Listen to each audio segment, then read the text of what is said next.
નમસ્તે મિત્રો, હું છું સિદ્ધાર્થ છાયા.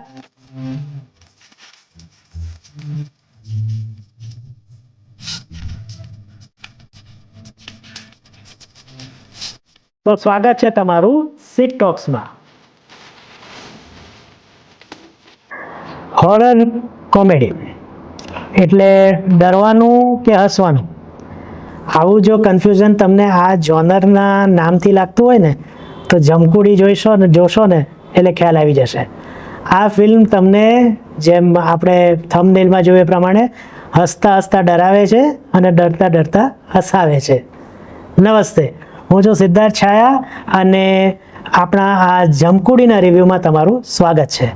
જો તમે હજી સુધી આ ચેનલ સબસ્ક્રાઈબ નથી કરી તો અત્યારે ચેનલ સબસ્ક્રાઈબ કરી દો, અને જો સબસ્ક્રાઈબ કરી લીધી હોય અને આ વિડીયો જોતા હો તો આ રિવ્યૂ ગમે ત્યારે એને લાઈક કરી દેજો. તો જમકુડી, જેમ આપણે વાત થઈ એ પ્રમાણે એક હોરર કોમેડી છે અને વાર્તા કંઈક એવી છે કે જમકુડી નામની કોઈ એક જમાનામાં રાણી હતી, એક રાજાની 100 રાણી. એમાં 100મી રાણી હતી ને એ જમકુડી હતી, અને એની સાથે બીજી 99 રાણી. રાજા બધી રાણીઓ સાથે એશ કરે. એશ કરતાં કરતાં એવું થયું કે જમકુડીને બીજી બધી રાણીઓની ઈર્ષા આવી, એટલે એણે એક દિવસ રસોડામાં જઈ અને ઉકળતું તેલ બધી રાણીઓ પર નાખી અને એને મારી નાખી, અને પોતે પછી બળીને મરી ગઈ. આ થયા પછી, અને આ બધું થયું નવરાત્રિના સમયમાં. એટલે પછી ગામમાં જ્યારે પણ નવરાત્રિ હોય ને આ ગામમાં, ત્યારે ત્યાં ગરબા ના થાય, કારણ કે જો ગરબા થાય તો જમકુડી આવે અને કોઈ પણ એક છોકરીને લઈ જાય. પણ પછી એવું થાય છે કે એમને પણ ગરબા ના ગાય છે, એટલે જે છોકરીઓથી ભૂલથી ગરબા ગવાઈ જાય છે એમનો પણ ગુમ થઈ જાય છે. તો આ પાછળ ખરેખર જમકુડી છે કે કોઈ બીજું છે, કે પછી જે પેલી જમકુડીની વાર્તા જે મેં હમણાં તમને કીધું એ જવાબદાર છે કે કંઈક બીજું જવાબદાર છે, કે જમકુડી છે કે જમકુડી છે જ નહીં? આવા ઘણા બધા પ્રશ્નો તમને આખી ફિલ્મમાં થશે અને છેલ્લે આ પ્રશ્નોના બધા જ જવાબ મળી જશે. બહુ સરસ વાર્તા છે, ઇન્ટરેસ્ટિંગ છે, અને ખાસ જો મને ગમ્યું હોય ને તો આ ફિલ્મની ટ્રીટમેન્ટ છે. પ્રિડિક્ટેબલ એન્ડ છે, તેમ છતાં એન્ડ પહેલાં જે એક પછી એક ટ્વિસ્ટ એન્ડ ટર્ન્સ આવે છે ને એ તમને જકડી રાખે છે કે ઓકે હવે આગળ શું થશે.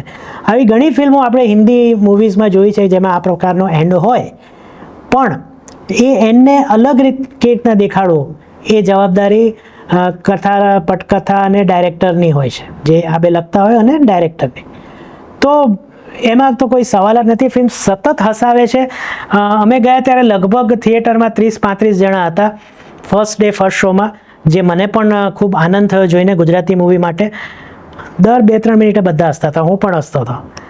પરફોર્મન્સની વાત કરીએ તો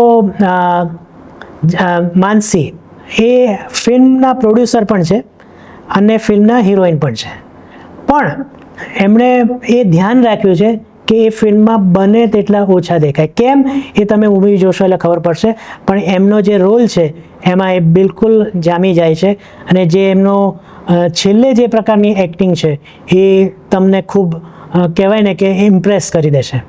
વિરાજ ઘેલાણી, જેને ઇન્સ્ટાગ્રામ જેના પાસે હશે એ બધા એને ઓળખતા હશે. એમનો અહીંયા ડેબ્યુ છે, એટલે કે એને ઇન્ટ્રોડ્યુસિંગ વિરાજ ઘેલાણી એવું નામ શરૂઆતમાં આવે છે, પણ ઇન્ટ્રોડ્યુસિંગ હોય એવું લાગતું જ નથી. એટલી નેચરલ એક્ટિંગ કરે છે. હા, બંબઈયા ગુજરાતી આવી જાય છે, પણ ઇટ્સ ઓકે, એમને એ રીતના રહેવા દીધા છે કે ના તમે આમ જ કરો. ખૂબ સરસ હસાવે છે, અને જ્યારે ફિલ્મ અંત તરફ જાય છે ત્યારે એ ગંભીર રોલ પણ બહુ સારી રીતના કરી જાય છે. અને એમની સાથે, એટલે એમના પૂરક બનીને ઓજસ રાવલ છે, જે એમના ખાસ મિત્ર બન્યા છે.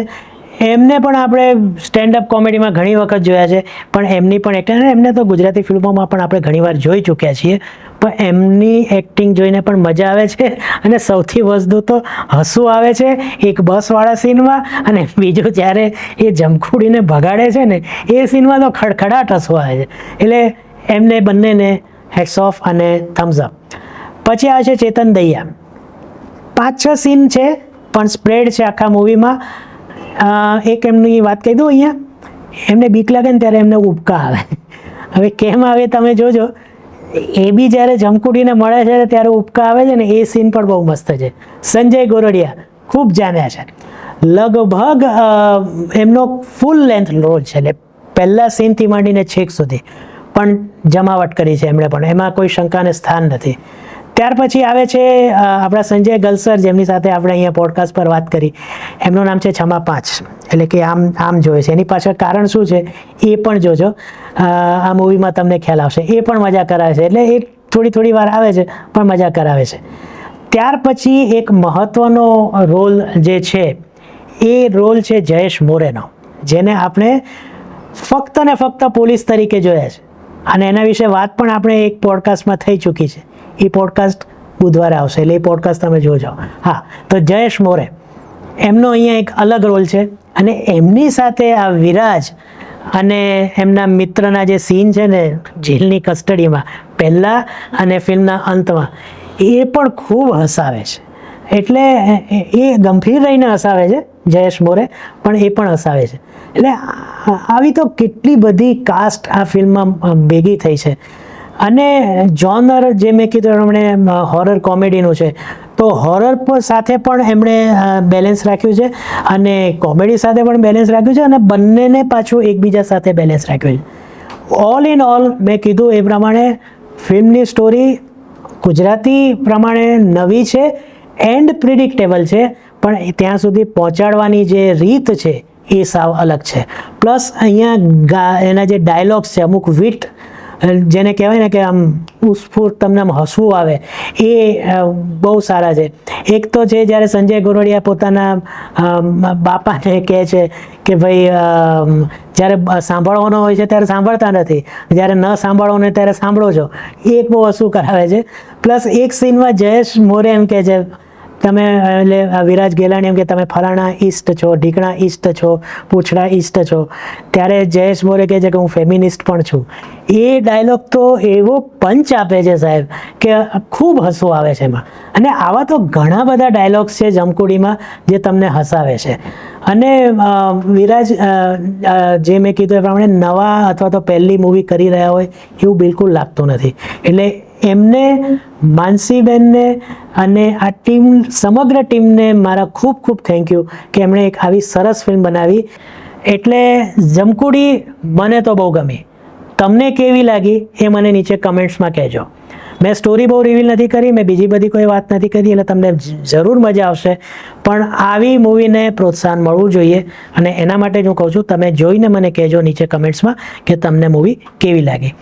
આવનારો જે આપણો પોડકાસ્ટ છે આ બુધવારે, એમાં જે આવતા શુક્રવારે ચૂપ મૂવી આવવાની છે એના એક મહત્ત્વના કલાકારને આપણે મળવાના છીએ.